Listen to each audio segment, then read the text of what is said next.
Manchester, Hooks at Auburn. This is the progress report for this. It's February 27th, folks. That means there's only one more day left in February, which is really kind of the last month of winter and the shortest month. And we're going to have some snow tonight, I guess. But the sun sets later and later and later. I could drive back from Concord today, and it was mostly some light out there for the whole way. And it's so I'm feeling very good about things. And one of the things I'm really feeling good about is I have my wonderful, irrepressible, feisty friend, Arnie Arnesen, with me tonight. Arnie, thank you so much for being with us. You're welcome. You're the best. My good friend Mike Farley, who would be here next to me, is not here tonight because I guess he's a bit under the weather, and he won't be with us next week, too, but we will have Lou D'Alessandro here.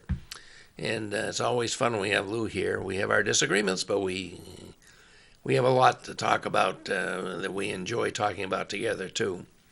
So that's what we got for you tonight, folks. And I'm hoping that we'll have some participation. As always, we welcome callers at 640-3091, 640-3091. And this is going to be a wide-ranging and free-flowing conversation tonight. Right. And how lucky they are right after the Michael Cohen hearing. I hope people right after do the call Michael in. Cohen hearing. Absolutely.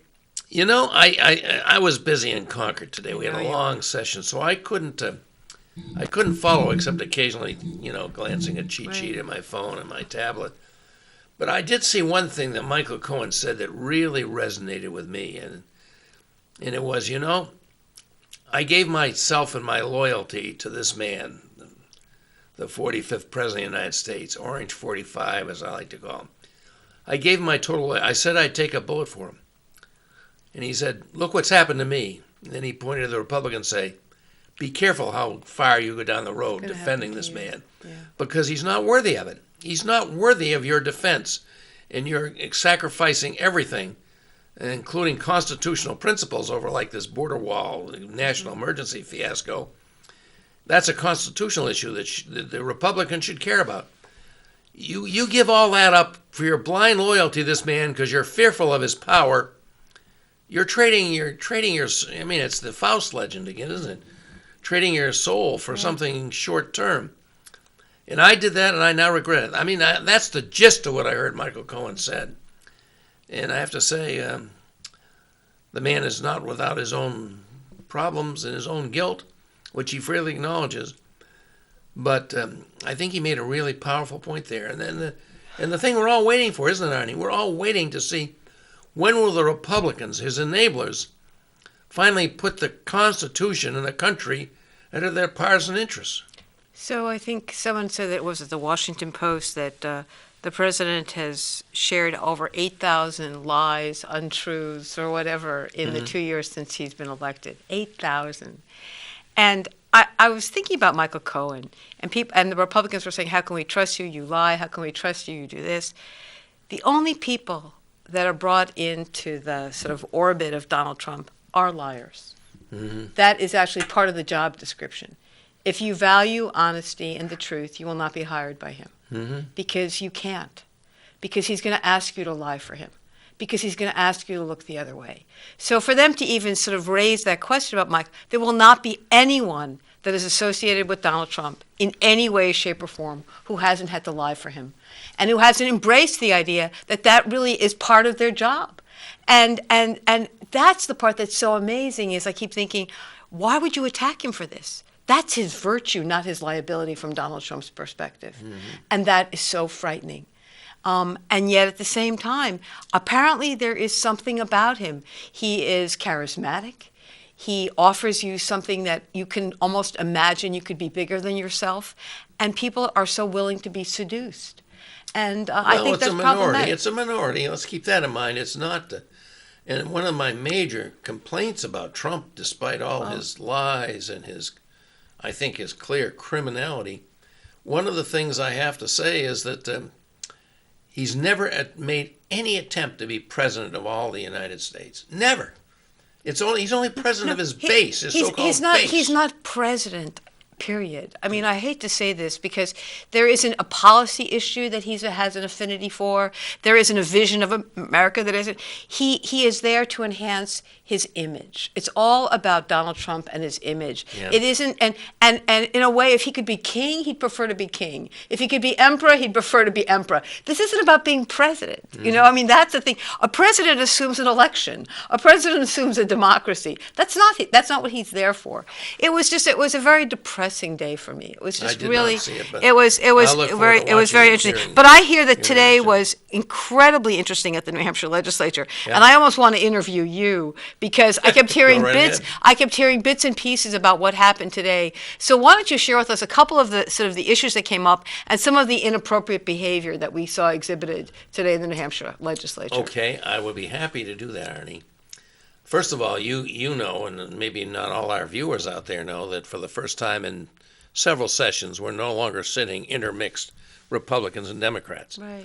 At the request of the Republicans, they're all seated in a couple of sections on one side of the Reps Hall, and we're all on the other side. That's terrible. And I think it's terrible. I think it's terrible. I think it's led to their being more egregious in their misbehavior and their lack of cordiality and civility overall, because they cheer each other on.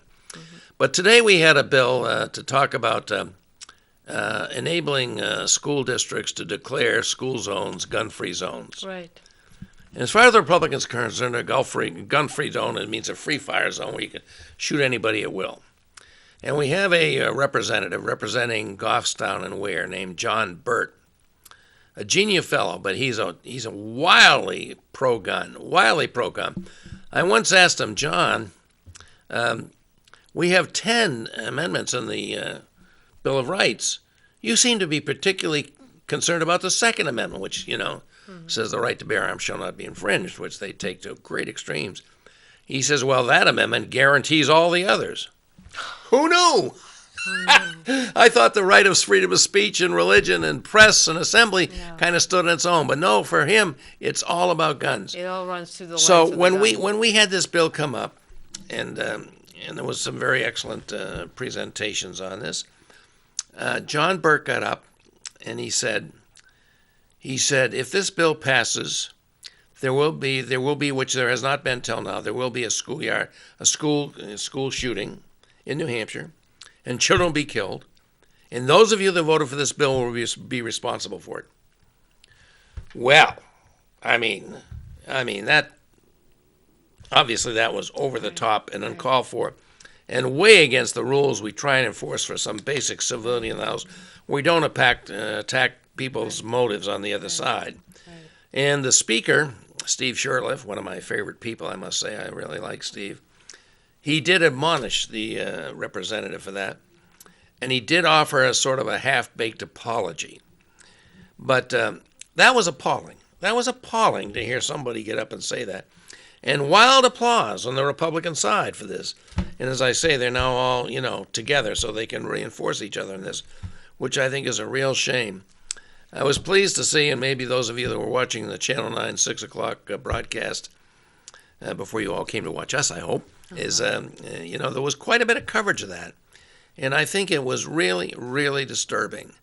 So that was sort of the big news that we were all said to be necessarily complicit in the deaths of school children if we voted for a certain bill that most of us believed in. And it did pass. Right. It did pass.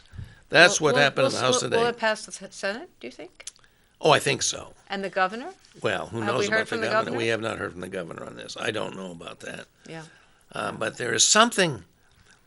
There's something in American culture, and it goes back a long, long way, about our avid enthusiasm for guns and the lethal damage. I'm going to stop you on that. That's actually not true. Because when you go back to my aunt came to, we lived together. She was in her 90s, and she spent a lot of time in bed because she was in her 90s and was suffering for a little bit of dementia. So we used to watch Westerns all the time, okay? So I would lay in bed with her for hours and hours. We'd watch Western after Western on television.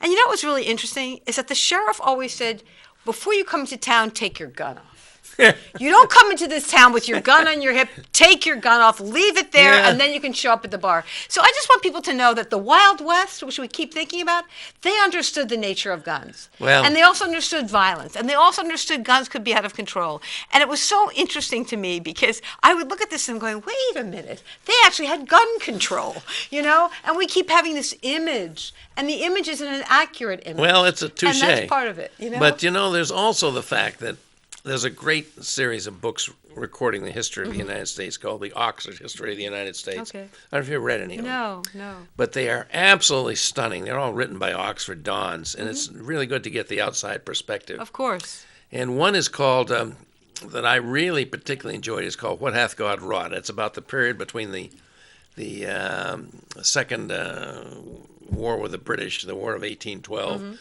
up to the Mexican War. Okay. And there was violence was a big part of the American scene. I mean, true, the sheriff, wired up says, you're going to come into Dodge. Exactly. You're going to come into Dodge. Got to leave your guns. And Exactly. I remember seeing that going. And they had a big gunfight about it at the OK Corral. So you got that, but it's.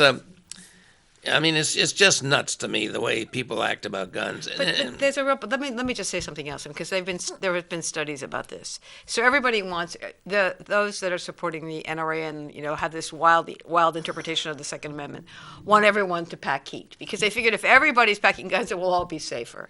And of course, right, that's their thinking. That's their thinking. So here's the real problem.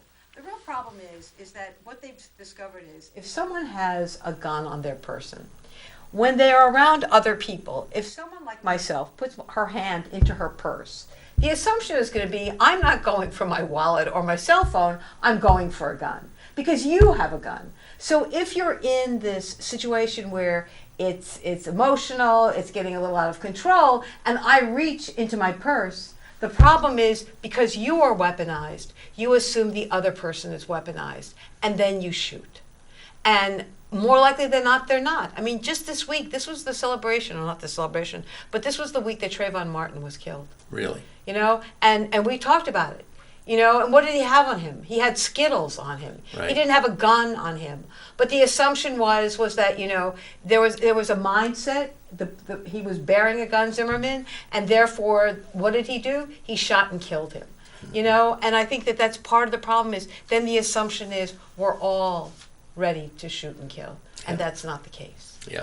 It's very frightening, very frightening. Well, all you got to look is at the statistics, right, of the major modernized nations in the world. We have by far the most gun deaths, and so many of them are and we self-inflicted. incarcerate everyone. And we incarcerate everybody. I know. And so many of these gun deaths are suicides. I mean, we have a suicide epidemic in this country. It's not just opioids. We have a suicide epidemic. That's why the life expectancy in the United States is dropping. Yeah.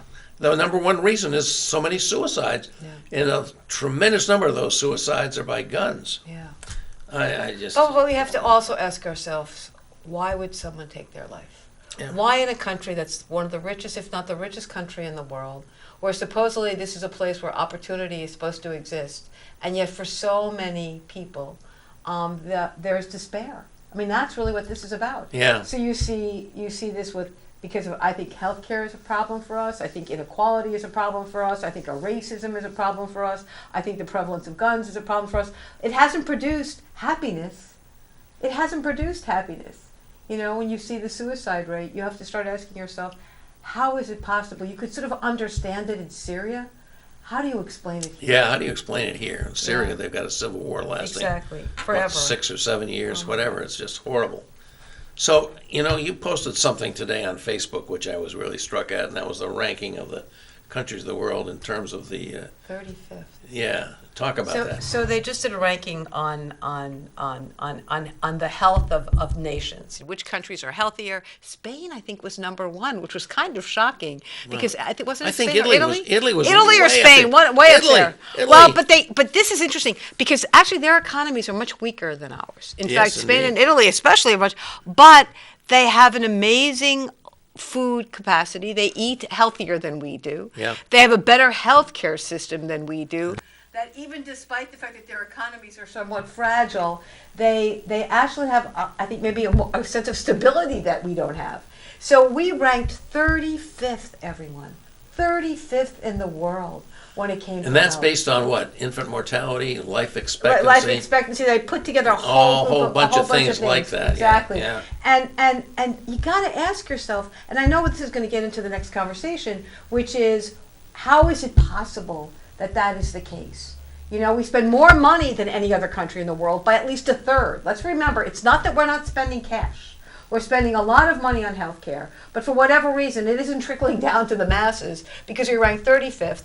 And I know you and I are going to have this conversation about Medicare for all. Mm-hmm. And that's really, that is almost the go-to issue in 2020 for a lot of candidates. And I have two problems with whether it's the right thing to do or the wrong thing to do. What I know is that what Barack Obama did was he did the Republican approach. And the Republican approach was Obamacare, because that was actually a program that was suggested by the Heritage Foundation. I mean, that's what's so funny. And implemented by Governor Romney in Massachusetts. Exactly. It was called Romney Care. And that was, the idea was that we kept big pharma and big health insurance. And we just sort of massaged the system and to somehow make it a little more accessible. And that was the Affordable Care Act. And what is so ironic about the Affordable Care Act is how everybody hated it at the beginning, but the Republicans were terrified for a good reason. Because at least what the Affordable Care Act did, even though it still costs too much, we still have an affordability issue. It did two things that people cherished. One, it said you could not be denied health insurance because of a pre-existing condition. Yeah, people do like that. Oh my! Well, why? Look at our health. Why not? 35th, 35th. And you know what the other problem with the pre-existing condition is that I've always had this argument with my dad when he was alive. My father had two jobs his entire life. One was at one high school and one was at another high school. And the last high school he was teaching at, he taught at for over 40 years. So my father always had a union. He always had a decent job. He had job security. He had a pension. And what did he have? Health insurance. Okay? Yeah. I told my dad, I said, Dad, you don't understand. I will have 35 jobs over the course of a lifetime. I will not have. And that means that I'm going from one job to another. And when you leave one job and go to another, what do you have? You lose your health insurance, assuming you had health insurance. And I said to my father, I said, have you ever paid Cobra? He knew about it, but he'd never paid it. That's a good thing because it's very, very expensive. Call in if you've ever played Cobra. Oh my God. And think about it. You have one of the lowest unemployment compensation rates in the country in New Hampshire, okay? Mm. So what they pay you for unemployment is ridiculous. You lose your job, which means you're losing basically most of your income. It turns out that when I was on Cobra, it was more than I had in the way of income for a month. Mm. And that was Cobra. So I said to my dad, so Dad, you've never paid Cobra. You've never gone, as I describe it, as bareback without any health insurance. Mm-hmm. And the fear of going without health insurance is then suddenly you have a gap. And what does the gap mean? If you have a pre-existing condition, you'll never get back on health insurance. Mm-hmm. So for so many people, healthcare is not about going to a doctor.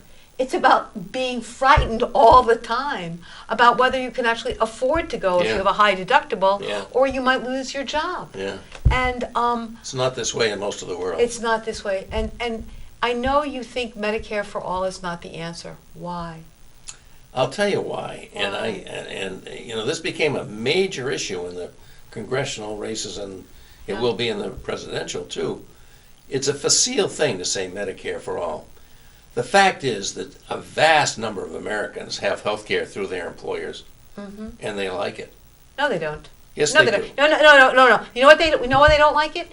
Ask anyone who's a union member. Because every year you're fighting with your employer because what you're finding out is you're eating more and more of your premium because it's being paid. You have to pay for it. Mm-hmm. You have a higher and higher deductible, which you have to pay for. And what's happening is, you know what the average family of four is paying? If you have health insurance through your employer, an employer will tell you that the average cost for a family of four is $20,000.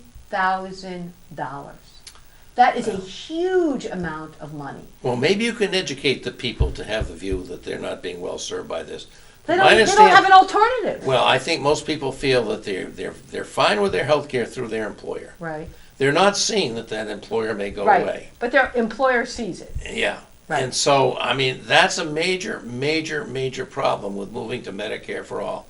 And, it's interesting. We had, this was a real debate in the many of the candidates and competed for the nomination for the Democratic nomination in the first district. First district, I remember. And Chris Pappas, who became the congressman and won the primary, obviously, never endorsed Medicare for all. No, he's the darling of the Manchester Democrats. I know that. And he is. He's very popular. He's very and popular. he was attacked by a lot of the other Democrats, particularly. But when you had 13 people running, Yeah. you had Maura, what was her name, Sullivan, Yep. who outraised every single candidate running for Congress, including the Republicans, who had never voted here. Yeah. Who was in a way, she was his moat. I hate to break it to you, but she was able to raise so much money that Chris Pappas had the name recognition and had the Manchester cabal behind him.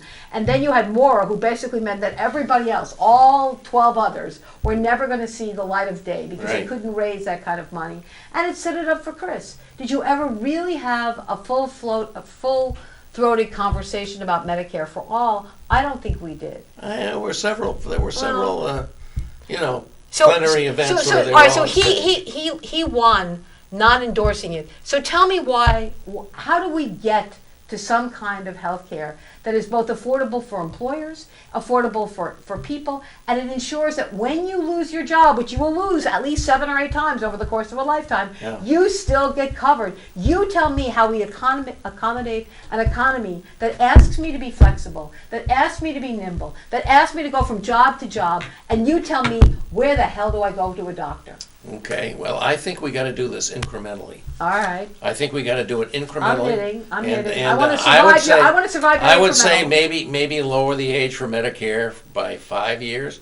Maybe add a public option to the Obamacare program. Right, which is what they didn't get. Which they didn't get, and I know many people are disappointed with Obama because he didn't reach further and get more done. I think he achieved the maximum that was possible. I don't think that's. Firstly, he controlled Congress. So at the time he was pushing this, the fact that the Republicans weren't going to vote for anything, they wouldn't have voted for giving a dime to health care, giving $1 billion to health care. They were saying no to anything he was offering. I think we are lucky to get what we got out of this Congress. Yeah. I think I give a lot of credit to Nancy Pelosi because she had to push this thing through without one Republican vote. Right. Not one was in favor of Obamacare, even though it was, as you point out, originally a very strongly Republican idea to do it this way. So what if we did this? We talked about the public option. What if we allowed employers to exercise the public option? So that employers, instead of going through their health insurance providers, they decided that, we'll provide every single employee with the cost of a public option. Wouldn't that be interesting? That would be interesting. You know what? I bet you they will. And you know why? So we had a guy on yesterday from ProPublica. And what ProPublica does is it looks into the additional costs that are being added on by insurance companies. By the time you get done, so much of insurance has got nothing to do with doctors. It has nothing to do with illness, and it has nothing to do with healthcare. Everybody's getting paid. You've got the broker getting paid. You've got the profits that have to go to the insurance company getting paid. You've got this guy getting paid. By the time you see how little of your premium and your deductible, at least your premium, is actually going into the cost of healthcare, you would be appalled. And that's what ProPublica does. It points out that so much of insurance has nothing to do with health. And yet we're willing to say, oh, but we love the fact that our employer is providing it. No, your employer is paying too much for crap. That's what he's paying for. He's paying for insurance profits. Sorry, sweetheart. I'd rather have it go to a doctor and a nurse and someone who's coming up with a way of curing cancer. It's just, to me, it's. So I always tell people this. I married my husband in 2002. He died in 2013, everyone. But when I first met him, he didn't want to be married. He didn't want to be married. He said, I don't need to be married again. I said, well, I do. And why do I need to be married? Because I need your health insurance. That's absolutely true. And he said, you told the story very compellingly before about your experience. Right. I think when you were running for governor, right, you had a major crisis with your I've health. lost my health insurance 3 times. The third time was when I met Marty. Okay? And I said, honey, you have to marry me. Not because I won't love you and live with you for the rest of my life. but I need to be able to have access to health insurance, and the only way I can afford it is if I marry you. Okay, because then he was a state employee, and I'd be able to. Well, there you go, folks. The current system promotes family values. Exactly. No. So here's the kicker. So Marty, like a moron that he was, he had decided early on that when he retired, that his pension would end when he died. Now that meant my husband, who died in 2013, I'd been caring for 2 dying people, his pension was going to disappear, and I wasn't going to get it. All right. But guess what was the gift he left me? I still got his health insurance. How did you do that? Because they hadn't canceled health insurance. He had said to the retirement plan, I'm going to end my pension. It never occurred to him to say, I also want to end my health care. And that mistake was one of the greatest gifts he gave me, was that until the age of 65, I had his health insurance despite the fact that he was dead. And even though I'm 65 now, everyone, and I'm collecting Medicare, his insurance is still benefiting me because it's covering me for that gap. Oh, isn't that good? So I just want people to know I wanted to marry him not only because I adored him, but because I needed the security of health insurance. Wow. That's so important. I would love people to call. I bet you there are a lot of people out there that are living that same kind of story. Yeah. Yeah. And you know what, Brandon? I think we'll take a break about now, but if that's okay with you. But I hope people will call in 640-3091. We'd love to. Hearings are done. You call right in and suggest a topic, offer your thoughts on what we've been talking about, have a question. We'd love to hear from you. And we'll be right back with more from Arnie Arnesen.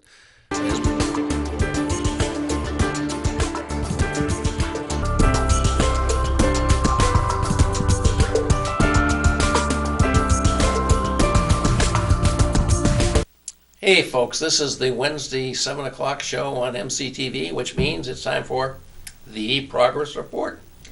I am unhappy that my good friend Mike Farley is not sitting next to me, as he is almost every Wednesday of the month, except next month. It'll be the first Wednesday, and it'll be Lou D'Alessandro here. But I am more than happy to welcome back to our show Arnie Arnesen. I like to call her irrepressible and feisty. That's what I posted up on my Facebook page. Which Obviously I like not so irrepressible. Nobody has called. Come on. You look to beat me up. Come on. And during the break, we're talking about the fact that, talking about our long ago youth, apparently we both got called to the principal's office, and I want to hear what that was about. So my friend my friend Jan Schmidt posted this on Facebook, everyone. And it says, were you ever sent here? And you see it's a door, and it says, principal's office, enter. What was the reason? Now, what people need to know is I was such a frickin' square. I was so perfect. I did nothing wrong. I wore the right clothes. Everything was at the right length. I was part of the UN club. How the hell did you become what you are now? I know. I mean, this is absolutely true. I am 65 years old, everyone. I have never been drunk, and I've never smoked dope. Wow. I am 65. What does that tell you? I mean, oh my God, please, God, forgive me. Anyway, but I was in AP English, Advanced Placement English, and my English teacher was a very devout Irish Catholic, okay? And my very devout Irish Catholic was, he was unbelievable. I mean, we almost had a Catholic school and a public school. I mean, he would talk about religion all the time. Well, on St. Patrick's Day, I wore orange. And he... Oh, really? That must have freaked him out. So angry, he sent me out of the room and sent me to the principal's office. For wearing Irish? For wearing orange on St. Patrick's Day. Wow. And I remember as I was walking out, I said, so, Mr. O'Doherty, what am I supposed to tell the principal I did wrong? I'm just kind of curious. I said, isn't there something called the separation of church and state? You were even then. And that was the only time, of all the things. And what happened when you got to the principal's office? The principal went, oh, God, he drives me crazy, is what the principal said. It was like somebody, he goes, but he looked at me and goes, but look what you're wearing. You were inciting violence. I'm like, I know. But isn't that funny? That was the only time I ever got to, it was just, just to prove to you what a square I was and how I was such a dutiful daughter.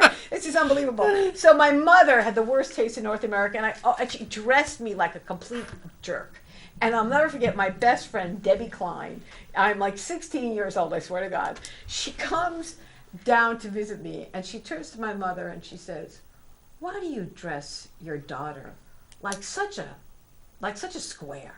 Like, she's just like, I mean, why does she look like that?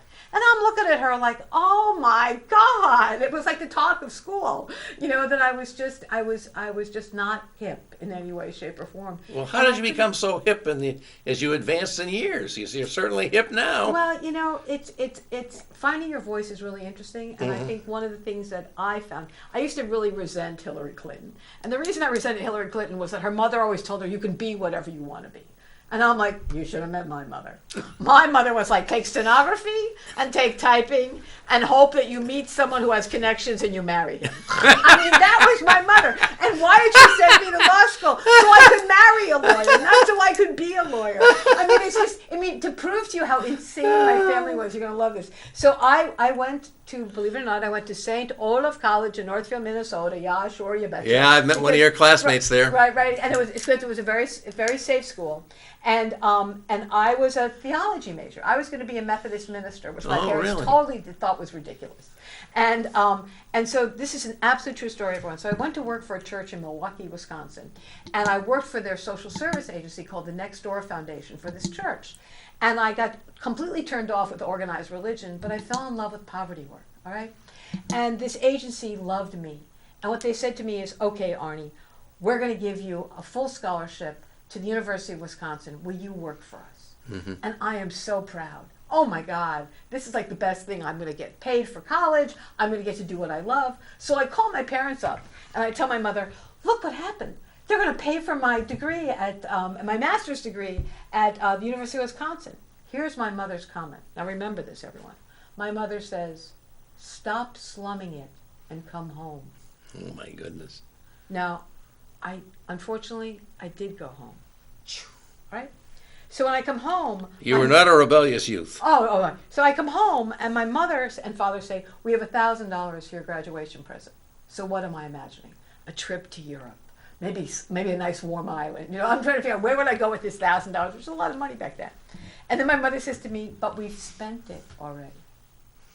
Okay. So this is my graduation present, and you've spent it already. And what have we spent it on? And so my mother said, well, you haven't decided to go to law school yet.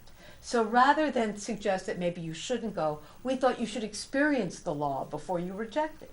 Now remember, everyone, I'm a religion and political science major. I said, and what have we spent it on? My parents signed me up for corporate and securities paralegal school. I swear to God. And I'm like, you signed me up for what?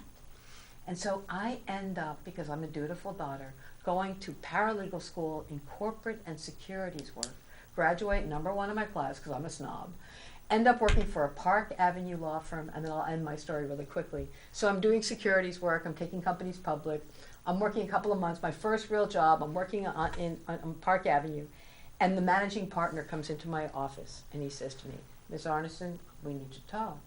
And I said, yes, Mr. Margit? And he said, I don't think you're going to work out. And I said, really? Why, Mr. Margit? And he said, because you don't have the right corporate attitude. And I'm like, oh. And then he leaves. And it doesn't sort of flesh it out. So I go home and I tell my parents what Mr. Margit had said. Oh, leave, quit now, don't let them pink slip you. I said, no, I don't know what the hell he's talking about. So 2 months go by, 5 months go by, 6 months go by. Knock on the door. Arnie, can we talk? Same guy, right?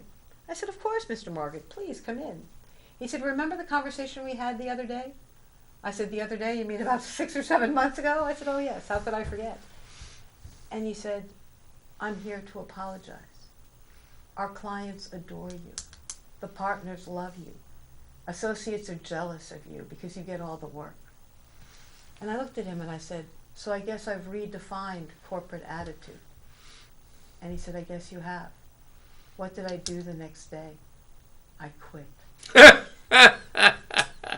All right. right, there you go.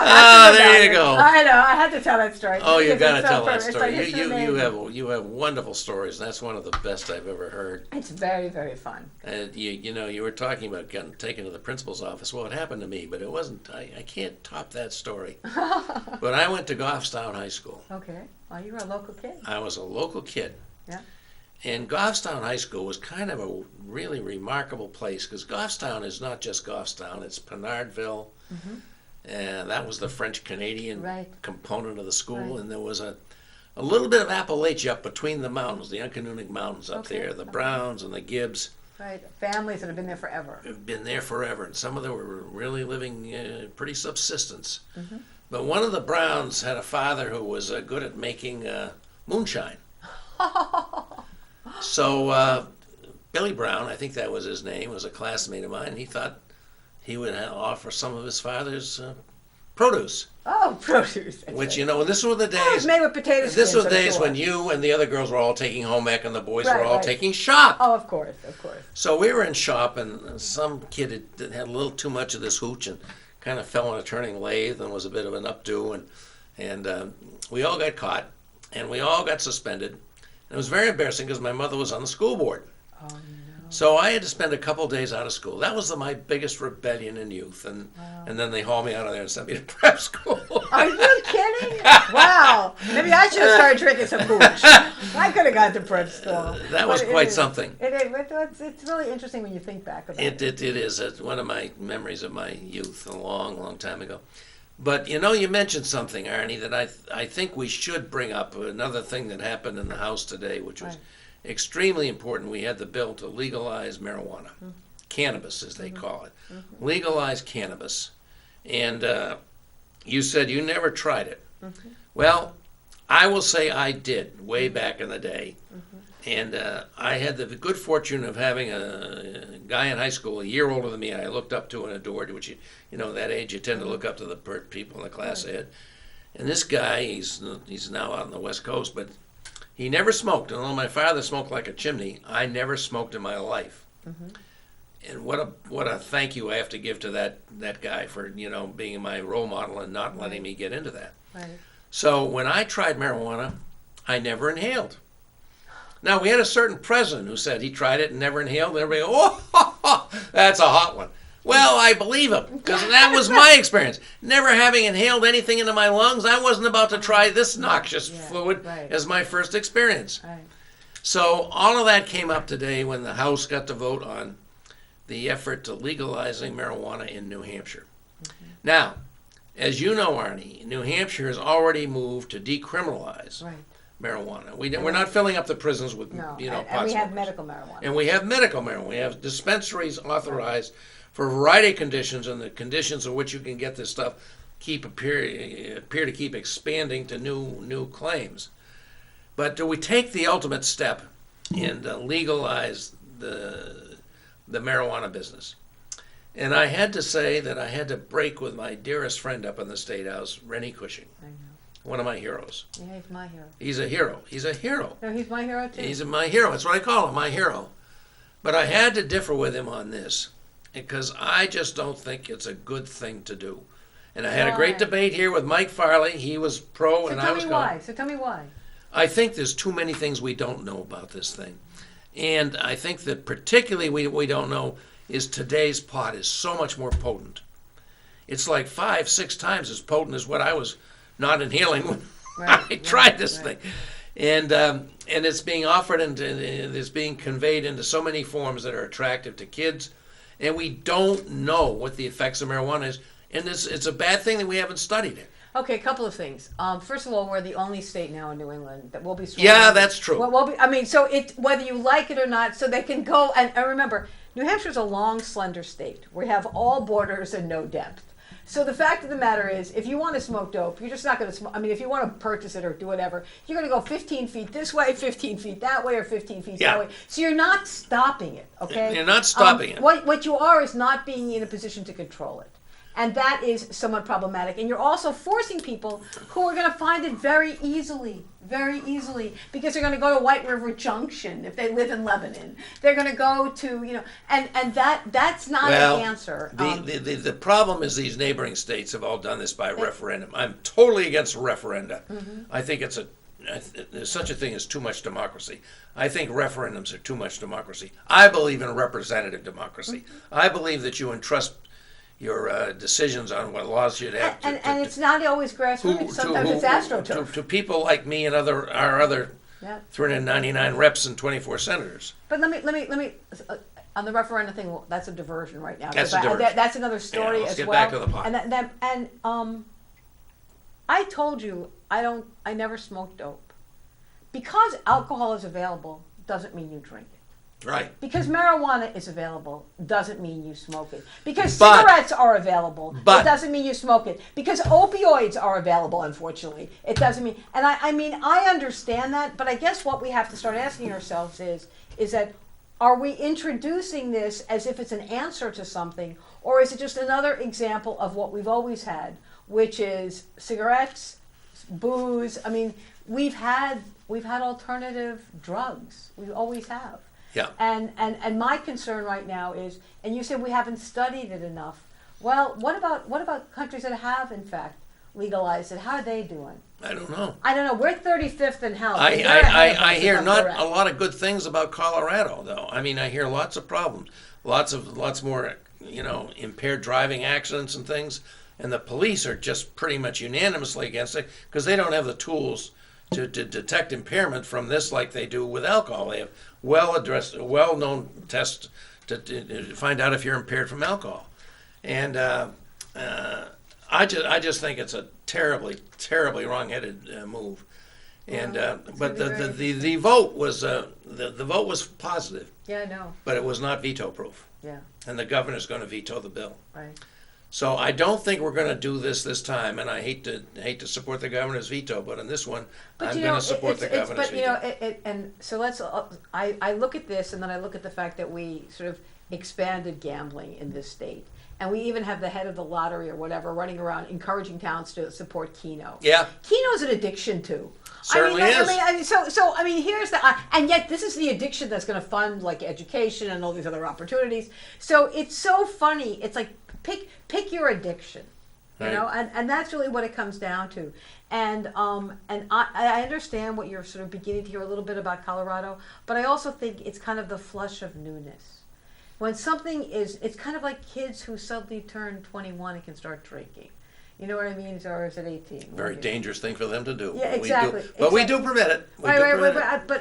But you tend to consume too much because it's new. Or you go off to college and you find people, they don't have a beer. They go crazy. And I think that maybe what we have to do is figure out how for people to understand moderation. And moderation is an important thing. It's a great challenge. But that's part of our issue with suicides and everything else. We have to moderate our society, and unfortunately, our politics isn't helping. Right. It's going to such extremes, which is really unfortunate. So there you are, folks. I don't know if anybody wants to weigh on this. I know Mike Farley and I have had a difference of opinion on this. I had on a couple of, I thought, very fine people that I thought gave good reasons not to move to legalization of marijuana. Mike Farley had on Rennie Cushing, one of my dearest friends, and Arnie's too. Yeah. And he argued the other side, and we've had the vote in the House. We'll see what the Senate does, and then it's going to be a gubernatorial veto, and we'll see what happens. I am not persuaded by the fact that our neighboring states are doing this. I am not persuaded by that. Mm-hmm. I think we should cut our own course on this and not follow in their footsteps without good reason. And what studies are we looking for, and when will the studies be enough? Well, the problem is the federal government is, because of their rather benighted approach to this, has not authorized the studies. But the particular concern I have is with young people and when their brains are still developing. Mm-hmm. Now that makes me come to another point that I don't know if you know about. The Green New Deal. Oh, no, what is the other point? 5G. My daughter says don't do it. You agree with her? My daughter lives in Shanghai, everyone. And they're talking about bringing 5G into Shanghai. She said once they bring 5G into Shanghai, she is leaving Shanghai. I have to tell you, we had So let's talk about this, because I want to learn more. Yeah. We have, by the way, 5G doesn't mean anything about gigabytes. It means the 5th generation of wireless Right. connectivity. Yeah. This is a 4G device, I guess, Yeah. we've So had talk 1G, to me about 2G, 3G, so 4G. what does 5G do that my daughter is ready to leave China because Much, it's coming into China? much higher power radiation. Yes, exactly. Much higher power. Yes, exactly. And whereas today we're all familiar with seeing some of these cell phone tires that go way up and some are disguised to look like trees, Right, yeah. the 5G will be lower tires, like poles, just regular telephone poles that you see festooned with wires of all types. That will be, and there'll be many of them, and they will be operating at much higher power. Mm-hmm. And we had a hearing, Representative Abrami brought in a bill to study this. Yeah, We can't do a lot about it because it's going to be federally I regulated. know. And this is coming. I know. 5G will enable you to download a Netflix 2-hour movie in like seconds. Right. Do we really need that? Apparently we do. I don't know. But in any event, after hearing the testimony, most of it from Canada, Right. About the health consequences. about the health consequences. Yeah. That's what Now, she I had said. always known that ionizing radiation was not good for you and I and Right. rabbits and Right. insects Yeah. and living things, Right. which is why I was so upset about the Seabrook nuke, because that's a Yeah. radiation factory. Right. Ionizing radiation. But I always But now thought you have a little Seabrook in your pocket. I have a little Seabrook in your pocket. It's non-ionizing radiation, and it's what powers your microwave. And you thought, well, that just heats things up. That's not bad. Well, there's beginning some evidence that it is bad, and it's interesting. Your daughter in Shanghai feels that way. Completely. And then at the end of the hearing, we had a young mother, well, young by my standards, who has an 8-year-old son, and they have a hypersensitivity to electromagnetism. Right. And they have to search out houses Yeah. that are not saturated with all these devices we have. Right. It's not just your phone, it's your TV, it's your tablet. They're all emitting these radiation signals all So the isn't it time. interesting? You were just talking about the fact that you want to have more studies on marijuana Mm-hmm. because we don't know what the consequences are. Who's demanding the studies on 5G? I think we should. Well, I mean, that's my point is. I think is we that, should. Is that the selling point is look at how quickly it can respond. Yep. What the problem is, and what are the consequences of that quickness is Yep. your health may be sacrificed. And if you want to say, so is it going to cost me 10 minutes to download a movie or 2 seconds, and the health consequences are enormous.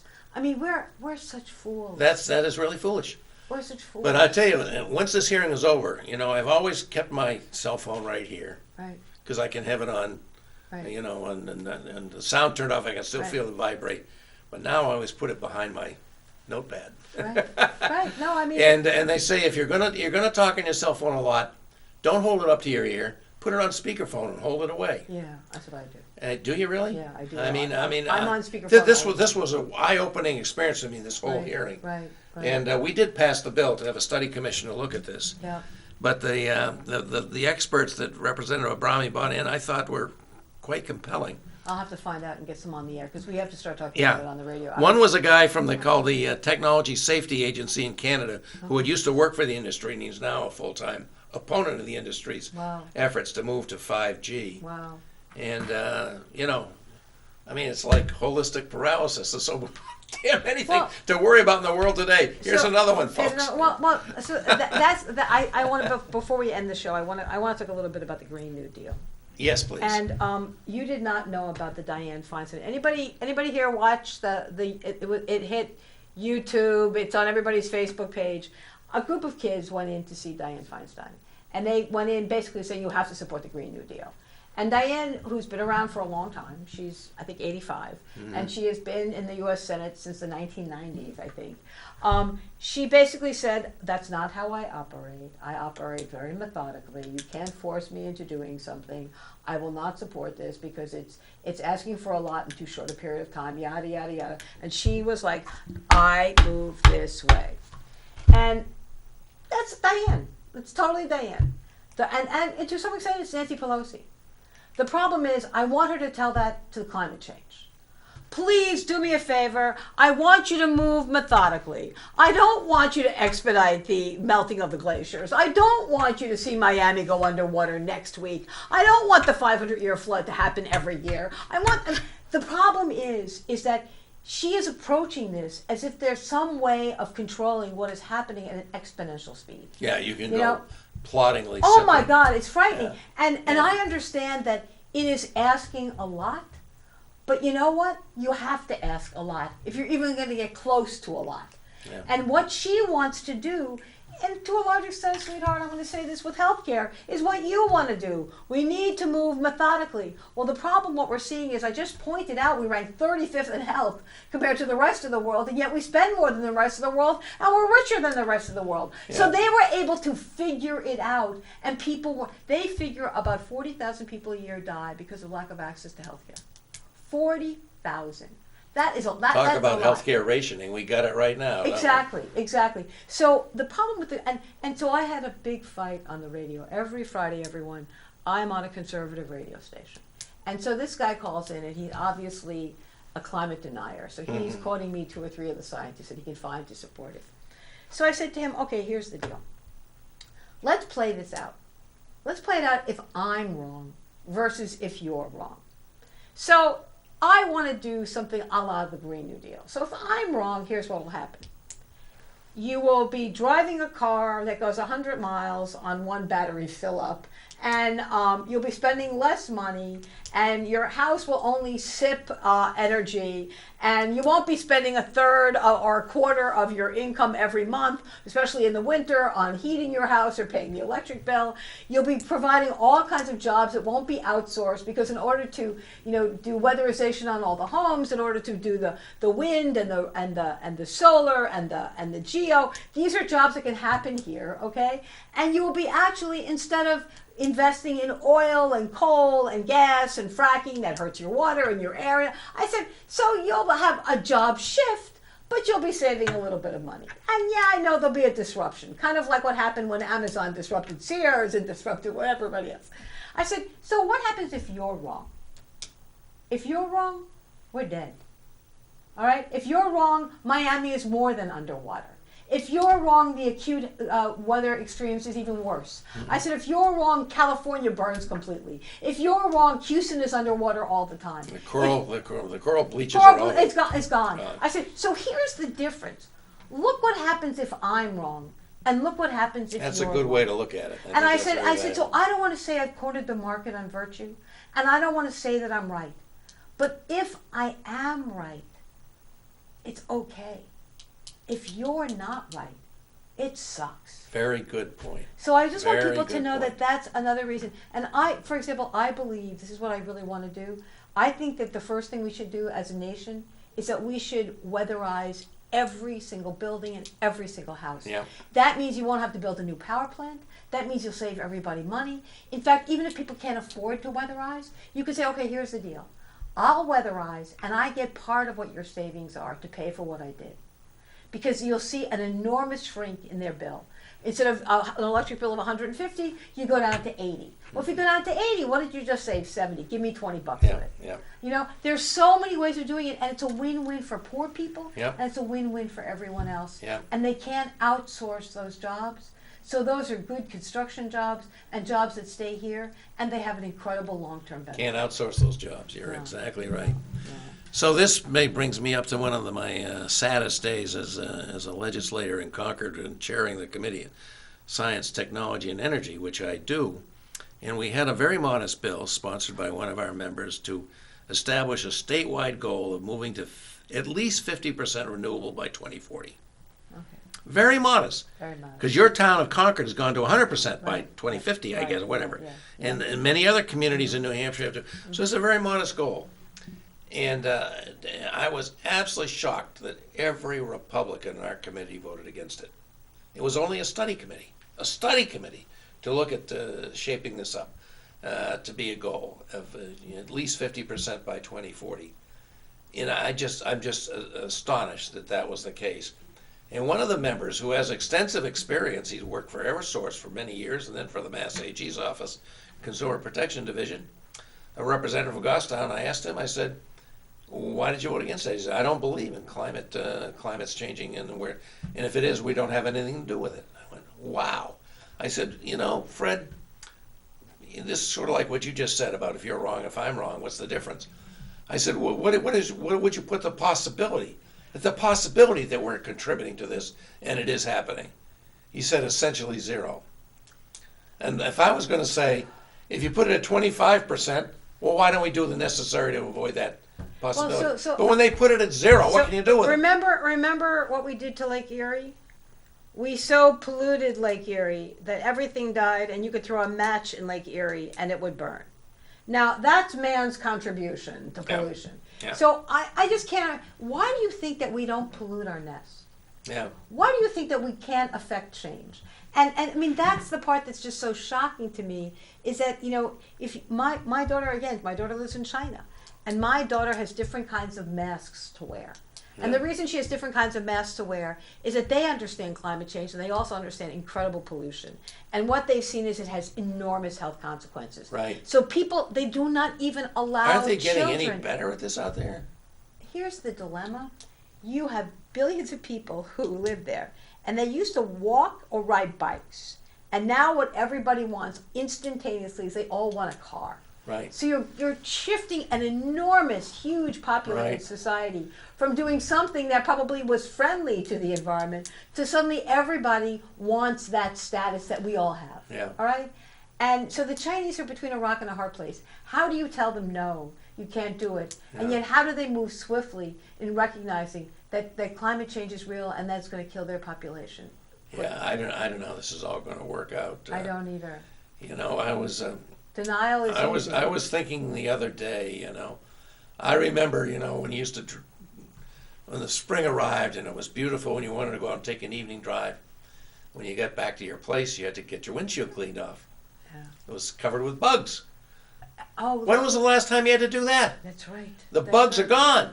The bugs are leaving. That's right. They're just there's not a whole lot known about this. So they're working on it in Germany, apparently, Yeah. trying to document the extent of the decline. Well, look what's happening to the moose with ticks. Yeah, the moose with ticks. The moose with, one moose can have 40,000, even more than that, ticks on it. That's death. Yeah. That's death. Death by tiny bites. Yeah, that's an iconic animal, of course. Yeah, and so again, I just think let's play it out. If I'm wrong, and I may be, I don't know. Just look Well, I at hope what you are, but I yeah, suspect you're not. Yeah, but just look at what I'm asking you to do, and how will it harm the quality of your life? That's a good point. In fact, it will enhance the quality of your life. I don't want to heat the great outdoors. I look at the 18 solar panels on my roof, and I smile every day.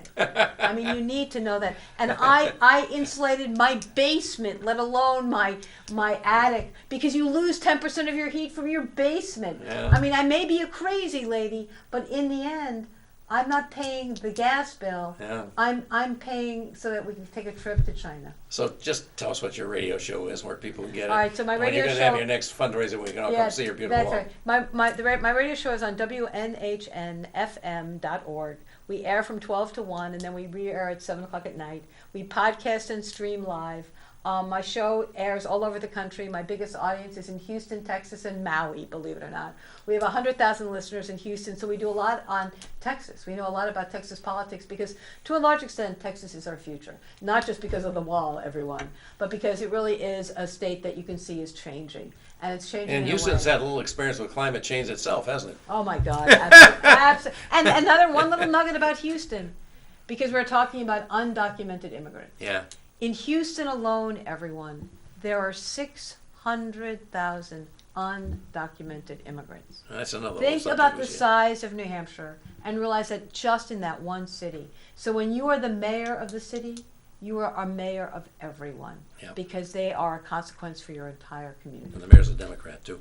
All right, Arnie, it's just such fun to have you here. I'm welcome. glad you could come in. I know My it's short pleasure. notice, but it's been a delight, and I hope you. people out there have enjoyed it. I'll be back next week with Lou D'Alessandro for another edition of the Progress Report, folks. Enjoy the last day of February, and let winter pass on, and we'll see you next week.